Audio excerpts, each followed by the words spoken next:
Development కావాలా మీకు అంటే టీడీపీకి ఓటేయండి.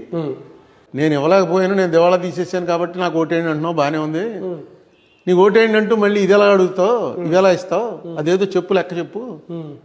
అసలు ఆ లెక్క చెప్పేస్తే జగన్మోహన్ రెడ్డి తప్పుకుని యునానిమస్గా చేసేయచ్చు చంద్రబాబు నాయుడు గారిని. ఇదే పరిస్థితుల్లో అతనికి ఇచ్చేదానికన్నా ఎక్కువ ఇస్తూ డెవలప్మెంట్ కూడా చేయగలను నేను, ఇదిగో ఇది ఈ రకంగా చేసుకొస్తాను, దిస్ ఈజ్ మై ప్లాన్ అని చెప్పగలిగితే వన్ సైడ్ ఎలక్షన్ ఇది. అంతే. చంద్రబాబు నాయుడు గారు చెప్పేది ఏంటంటే నేను 15 ఏళ్ళు పరిపాలన చేశాను, అప్పుడు ఎలా ఉందో చూడండి, రోడ్లు ఇలా ఉన్నాయా. ఇప్పుడు రాజమండ్రి నుంచి మొన్న పెళ్లికి అదిగో మొత్తం మేము అంతా కలిసి అనపర్తి వెళ్ళాం. రాజమండ్రి నుంచి అనపర్తి సరిగ్గా 20 to 25 minutesలో వెళ్ళేవాళ్ళం. రోడ్డు సరిగ్గా 1 hour 20 minutes పట్టింది. వెళ్ళి చూడండి ఒకసారి అనపర్తి.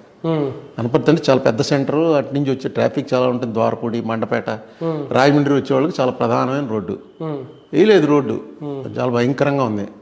ఇలాంటి రోడ్లో పచ్చి చెప్పగలను. ఇది మొన్న వెళ్ళాను కాబట్టి చెప్తున్నాను. ఎదురుకుండా మా జర్నలిస్ట్ కూడా ఉన్నారు కాబట్టి, కృష్ణకుమార్ మేమంతా కలిసి వెళ్ళాం.